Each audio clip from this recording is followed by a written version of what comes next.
Welcome students. So let's continue with our NCERT chapter 9, which is amines, and today is theory part 7, and today we are going to cover section 9.10. This is disclaimer. So first let us see the objective of today's lecture. So after attending this lecture, you will be able to understand the topics which we are going to cover today. So today we will be covering importance of diazonium salt in the synthesis of series of aromatic compounds including azodies. Now, according to NCERT sections which we are going to cover today is 9.10, importance of diazonium salt in the synthesis of aromatic compounds. Then we will solve an example 9.5. Then we will solve one in-text question which is 9.9. Okay, so let's begin with today's topic, that is importance of diazonium salts. So diazonium salts, they are special compounds that play a big role as intermediates in making other chemicals. So first let's talk about their versatility. So diazonium salts, they are highly useful as synthetic intermediates. This means they act as a stepping stones in chemical reactions, helping us build more complex molecules that might be hard to make directly. So diazonium salts, they allow us to prepare compounds that can't be made by direct substitution. In other words, if a certain group can't be directly attached to a benzene ring, we can use a diazonium salt as an intermediate to get that job done. Now, another key point is that diazonium salts, they can be easily converted into variety of functional groups. So this flexibility makes them extremely valuable in organic synthesis, as we can use them to introduce different atoms or groups into a molecule. For example, we can use diazonium salts to form phenol by introducing OH group. So this is important because direct substitution of an OH group onto a benzene ring is very difficult. But with diazonium salts, it is much easier. Similarly, diazonium salts, they can help us prepare benzonitrile by adding a CN group. So this is another transformation that's hard to achieve directly, but it becomes simple using diazonium salts. Next, diazonium salts, they can be used to make nitro compounds and azodies. So if we talk about azodies, so they are especially important in the textile industry for coloring fabrics, and nitro compounds, they have many uses in explosives and pharmaceuticals. Finally, we can see that diazonium salts, they are used to prepare haloarenes. Haloarenes such as chlorobenzene, bromobenzene, iodobenzene and fluorobenzene. So these compounds, they are important building blocks in both laboratory as well as in industrial chemistry. So first let us begin with seeing the preparation of phenol. So the main focus over here is on converting a diazonium salt into phenol. So we will talk about the conversion of diazonium salt to a phenol. Okay. So I hope you all know by now what is a diazonium salt. So it is a compound that contains a special group which is called diazonium group. Okay, which is usually written as N2 plus and a halide like Cl. So this group is very reactive. It can be replaced by other groups. So one common method for this conversion is acidic hydrolysis. So in this process, we use an acid and water to break down the diazonium salt. Okay, so the work over here of acid is that acid help us to make the reaction go faster and ensures that the diazonium group is replaced efficiently. Now, to carry out this reaction, we warm the diazonium salt solution in the presence of water. So this heating, it provides the energy which is needed for the reaction to take place. One more important thing, that it is important to control the temperature because diazonium salts can be unstable as well as they can be decomposed if they are overheated.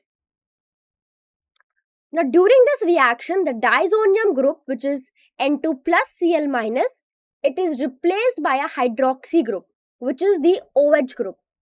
So, this means that the nitrogen gas is released and the final product is phenol.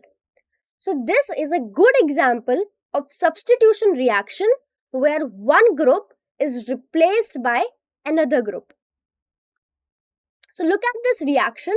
You will see we have a diazonium salt. When you treat it with H2O, we will see we get a phenol. Okay, you will see that this diazonium group, which is this N2Cl group, is replaced by the phenol. Okay, so see when this diazonium salts react with water and acid to produce phenol. Okay, and along with that, it also produces nitrogen gas and hydrochloric acid. Next, we will see the preparation of benzonitrides. So, what is benzonitrile? It is an organic compound where a benzene ring is attached to a nitrile group, okay, which is a carbon triple bonded to nitrogen. So, first we will focus on converting a diazonium salt into benzonitrile, okay. So, diazonium salt which contains N2 plus and Cl minus. So, one important method for this conversion is Sandmeyer reaction. What happens in this reaction? The diazonium group is replaced by a different group using a copper salt.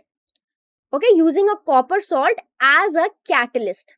So, this is of how transition metals, they can help us change the structures of organic molecules. It is a classic example of this. So, especially when we react a diazonium salt with copper 1 cyanide, which is this CuCN. So, the cyanide group, which is Cn, it replaces the diazonium group and this forms benzonitrile. So, the copper 1 cyanide, it acts as a source of both, okay, of the cyanide ion, and it also acts as a catalyst to make this reaction happen efficiently. Okay. So you will see over here the reaction which is showing this conversion of diazonium salt into benzonitrile using CuCN, which is copper 1 cyanide. So you will see this group is replaced by the cyanide group, which is the Cn group. Okay. Now we will see the preparation of nitro compounds. So for using the conversion of diazonium salts into nitro compounds, we see the mechanism which is involved in this reaction. Okay, it is nucleophilic aromatic substitution. What happens in this process? A nucleophile, which is an electron-rich species, it will replace a leaving group on the aromatic ring. So you will see over here the reagents that we use. So the diazonium salt, it reacts with sodium nitrite, which is NaNO2, and copper powder. So what does sodium nitrite do over here? It acts as the nucleophile, while the copper, it facilitates the reaction.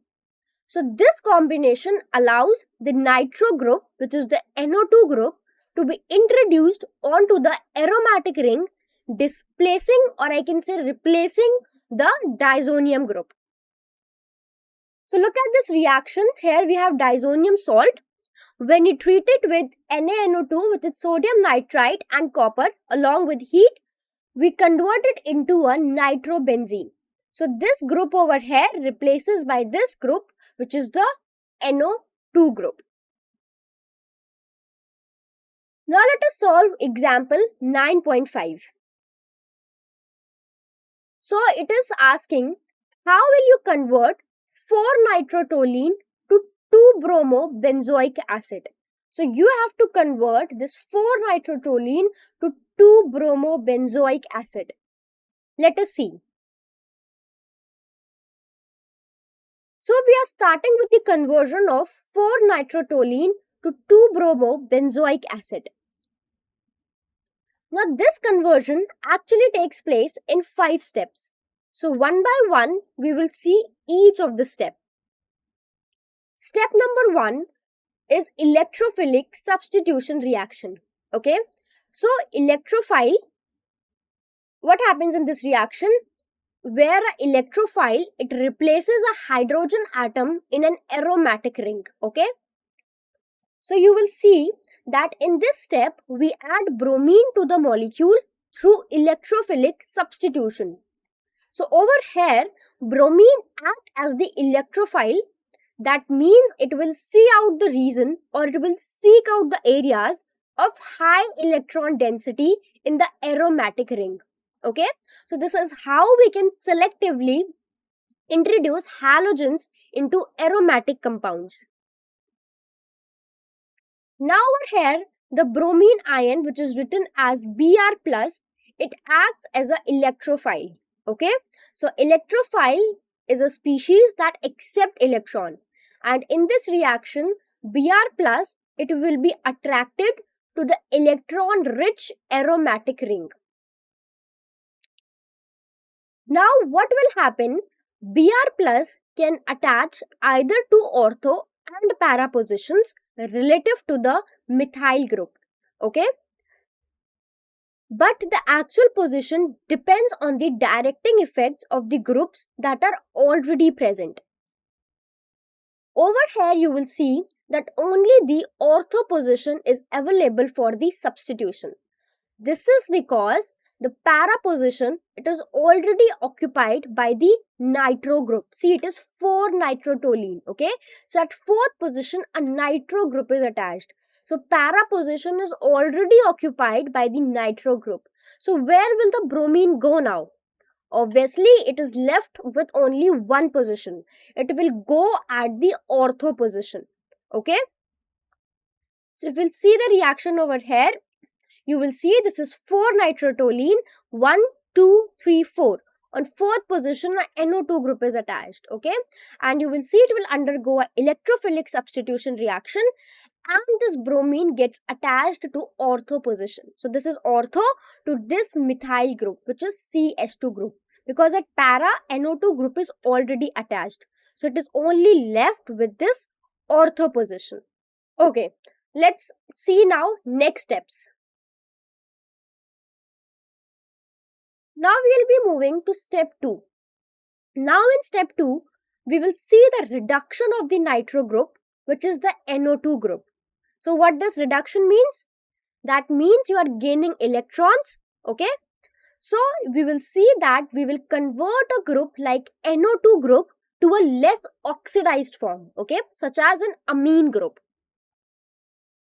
So we will see over here that the NO2 group, it is reduced to NH2 group using tin and hydrochloric acid. Okay, that is SN, which is tin, and HCl, hydrochloric acid. So this is a very standard method which is used for reducing nitro groups in organic chemistry. Okay,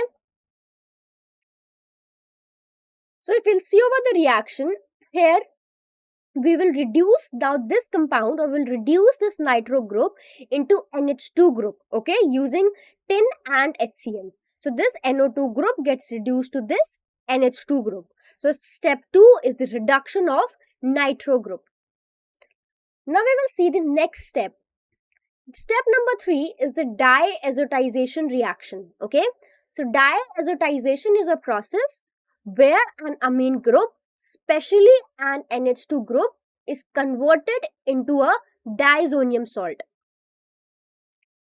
So we will see over here that the NH2 group, it is transformed into N2Cl group using sodium nitrite and hydrochloric acid at low temperature.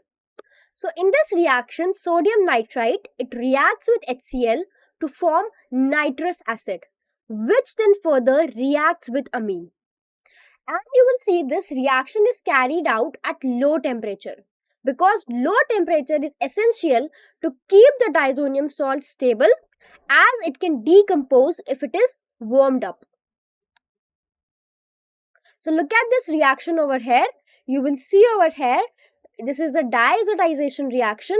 So we have seen over here that this NH2 group over here, the NH2 group over here, it is being converted to N2Cl group. Okay, by using NaNO2 and HCl at low temperature, which is 273 to 278 Kelvin. Now we will see next. Now we are going to move towards step 4, which is a reduction of diazonium salts. So here we will see that to carry out this reaction, we need a chemical which is called H3PO2, okay, which is known as hypophosphorus acid. So this reagent is effective at reducing the diazonium salts. So you will see over here during this reaction, the diazo group, which is N2Cl, it is replaced by the hydrogen atom. This means we are removing the nitrogen group and adding hydrogen in its place. So if you look at this reaction, you will see reduction of diazonium salt. Over, we remove this N2Cl and we add hydrogen over here, okay, using H3PO2, which is hypophosphorus acid. Okay, so this is reduction to diazonium salt. Okay, so if you'll see over here, this is, we got this product. Now further moving on, we will see step 5, which is oxidation of CH3 group. So to achieve this oxidation, we use a strong oxidizing agent. Strong oxidizing agents such as potassium permanganate, which is KMnO4. Strong oxidizers like KMnO4, they are commonly used in labs to convert alkyl side chains on aromatic rings into carboxylic acids. Okay, so here we'll be using KMnO4. So as a result of the oxidation, the CH3 group, it is converted into COOH group, which is a carboxylic acid. Okay, so this is a transformation, and it is important to recognize over here that the entire methyl group is oxidized all the way to acid. So you will see over here that we are using a strong oxidizing agent like KMnO4, which oxidizes this CH3 group to COOH group. And here we get the product, which is 2-bromobenzoic acid. Okay, this is 1 and 2. So at second position, we have a bromine group, okay, which is ortho to this carboxylic group. So this is 2-bromobenzoic acid, which is our final product. Now we will see another in-text question, 9.9. In this question, you have to convert 3-methyl-aniline into 3-nitrotoluene. And second part is aniline into 1,3,5 tribromobenzene. Okay, let us see the solution now. So first is 3-methyl-aniline into 3-nitrotoluene. So this conversion will occur in 2 steps. Let us see one by one each steps. First is the diazotization reaction. What we'll do in this step, in this process, we convert the amine group on the aromatic ring into a diazonium salt. So we will see that here we react 3-methyl-aniline with sodium nitrite, which is NaNO2, and hydrochloric acid at low temperature. So this specific condition is necessary to form the diazonium salt and prevent any unwanted side reactions. Okay. So this low temperature, it helps stabilize the diazonium ion. So in this step, the amine group, which is the NH2 group, it is converted into a diazonium group, which is N2Cl. Okay. So here you will see that the diazonium group is much more reactive, and this can be replaced by other groups. So look at this reaction. Here you have 3-methyl aniline. 1, 2, 3. At third position, a methyl group is attached. When you treat it with NaNO2 and HCl at low temperature, so you will see this NH2 groups get converted into N2Cl, which is N2 plus and Cl minus. Now further we will see, next step which we are going to see is electrophilic aromatic substitution. Okay, so in this electrophile will replace a hydrogen atom on the aromatic ring. So you will see in this reaction that the 3-methyl diazonium salt, it reacts with sodium nitrite and copper salt. So this is a very, you can say this combination is used to introduce a new group onto the aromatic ring by replacing the diazonium group.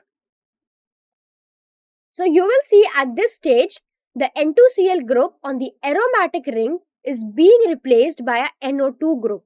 Okay, so this is an example of a substitution reaction where one functional group is swapped with another.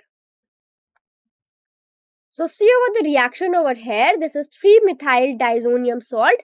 Okay, when you treat it with sodium nitrite and copper salt, over here what you get, 3-nitrotoluene. Okay, 1, 2, 3. Okay, this is at third position, a NO2 group is being attached. Okay, so this is 3-nitrotoluene.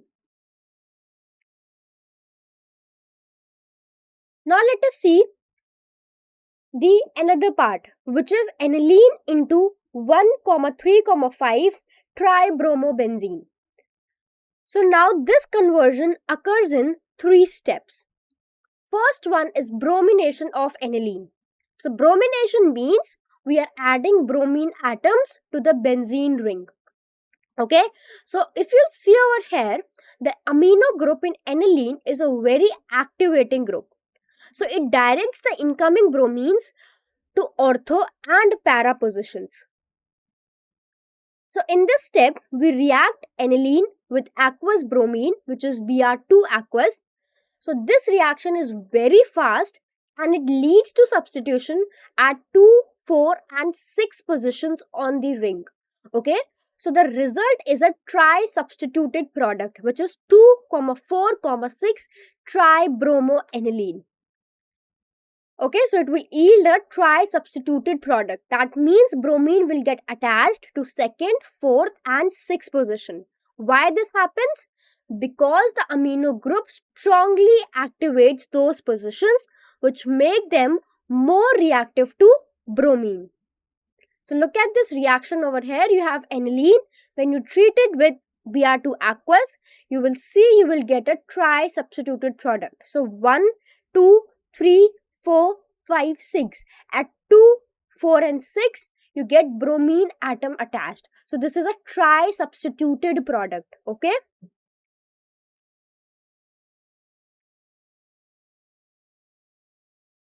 Now further we will see step 2, which is the diazotization reaction. So here we convert an amine group, which is the NH2 group attached to benzene, into a diazonium salt. So here we will see the reaction of 2, 4, 6 tribromoaniline with sodium nitrite, which is NaNO2, and hydrochloric acid at low temperature. Okay. So it is important to note that low temperature, usually around 0 to 5 degrees Celsius, is crucial for the stability of the diazonium salt. Okay, I'm again and again telling you that you need to carry the reaction at low temperature. So here you will see the NH2 group is converted into N2Cl group, which is the diazonium group. So the diazonium group now is they can be easily replaced by other atoms. Okay. So look over here, the reaction. You have 2,4,6 tribromoaniline. When it reacts with NaNO2HCl at low temperature, this NH2 group gets converted into this N2 plus Cl minus group. Okay. Now further, we will see step 3, which is reduction of diazonium salt. Okay, so this N2 plus Cl minus, which is attached to the benzene ring, this group will be reduced over here. So to carry out this reaction, we use hypophosphorus acid, which is H3PO2. So this reagent, it specifically reduces the diazonium salts. So you will see over here that the N2Cl group is replaced by the hydrogen atom. Okay, this means we are effectively removing this diazonium group and we are restoring a simple hydrogen in its place. So look at this reaction. Here we have this diazonium group, which is N2 plus Cl minus. Using hypophosphorus acid, we have reduced it and it is replaced by one hydrogen. Okay, so this is what we get. Now at last we will summarize whatever we have studied in today's lecture. Okay. So first we talked about the diazonium salts. They are valuable synthetic intermediates. That means these are the compounds that help us create many other useful chemicals. So they are very valuable synthetic intermediates. Okay, so they can easily be converted into various functional groups. So this flexibility is what makes them so important in synthesis. For example, by changing the conditions, we can turn a diazonium salt into a phenol or halide or even a nitrile. So we have seen that they can be easily converted into various functional groups. Okay. So now look over here the various reactions of the diazonium salts. Okay, so if we specifically start with Cu2Br2, Cu2Cl2 and CuCN. Okay, so this is basically the Sandmeyer's reaction. Okay, this is cuprous. If you'll see, this is cuprous chloride, this is cuprous bromide, and this is cuprous cyanide. Okay, so these are dissolved in the corresponding halogen acids like hydrochloric acids for chloride or hydrobromic acid for bromide. So the choice of the salt and acid determines that which group will replace the nitrogen in the aromatic ring. So if we are using cuprous bromide, okay, first if we are using cuprous chloride in hydrochloric acid, then the nitrogen group over here will be replaced by this chloride. Okay, and N2 gas will also be released. Similarly, if we are using cuprous bromide in hydrobromic acid, then the nitrogen group is replaced by a bromine atom, which is forming an aryl bromide and a nitrogen gas. Okay. Finally, if we use cuprous cyanide, okay, this you'll see over here, if we use cuprous cyanide over here, or either we can use potassium cyanide. So the nitrogen group will be replaced by a cyano group, which is C triple bond N, which gives us aryl cyanide and a nitrogen gas. Okay, so this is a very useful way to introduce a nitrile group into an aromatic ring. Now if we see the Gettermann's reaction, okay, in this Gettermann's reaction, we use cuprous halide. In Gettermann's reaction, if we're talking about Gettermann's reaction, then instead of using a cuprous halide, we use a copper metal along with the appropriate halogen like hydrochloric acid. So this is a Gettermann's reaction. Okay, we are using copper metal powder along with a halogen acid. Here specifically we are using hydrochloric acid. So this method is specially useful for preparing aryl chlorides and even bromides from aromatic diazonium salts. Okay, so this N2 group is replaced by this Cl. If we are using over here, if you see we use hydrobromic acid instead of hydrochloric acid, then over here we will get aryl bromide. Okay, so over here if you see we are getting a aryl bromide. Now we will see the method for preparing aryl fluorides. Okay, if you'll see over here, that is, if you are preparing aryl fluorides from aromatic amines, then the reaction is Bals-Kieman reaction. Okay, so in this reaction we start with the aromatic diazonium chloride and we treat it with tetrafluoroboric acid, which is this HbF4. Okay, so this causes the formation of a solid which is called aromatic diazonium tetrafluoroborate, which separates out as a precipitate. Okay, then in step 2 we take the precipitated aromatic diazonium tetrafluoroborate, filter it and dry it, and then we heat it. So this heating, it causes the compound to break down, releasing nitrogen gas and forming this desired aryl fluoride. Okay, so this is Bals-Kieman reaction. So this is the step where the actual displacement of the nitrogen happens, which results in the introduction of fluorine in the aromatic ring. So here we see that next if we see when we use a mild reducing agents, okay, like we use hypophosphorus acid, which is H3PO2, or we use ethanol, which is CH3CH2OH. In that case, they can be used to reduce the diazonium group into aromatic diazonium salts. Okay, so if you'll see the diazonium group where a nitrogen is attached to a aromatic ring. So these agents, they help remove the nitrogen group and themselves they get oxidized to phosphorus and ethanol. Okay, so the aromatic diazonium, which is ArN2 plus Cl minus, it reacts with hypophosphorus acid and water to produce benzene. Okay, as well as it releases nitrogen gas, phosphorus acid and hydrochloric acid. Okay, now next you will see when the diazonium salt, it reacts with warm water or steam to produce phenol. Okay, if you look at this reaction, earlier we talked about this reaction. Now if you are moving on to this reaction, so here it reacts with warm water or steam to produce the phenol. So the key point is that nitrogen group is replaced by the hydroxyl group. So you will see it replaces by this OH group which forms a phenol. So this reaction also releases the nitrogen gas, which is a physical change we can observe as bubbles. Okay, so this is about the various, you can see the diazonium salts. This can be easily converted to various functional groups. Okay, so we saw Sandmeyer's reaction, we saw Bals-Kieman reaction, we saw Getterman's reaction. Okay, so this is, you will see the versatility of the diazonium group. Okay, so thank you students so much for your attention. I hope this lesson was useful to you all. Thank you.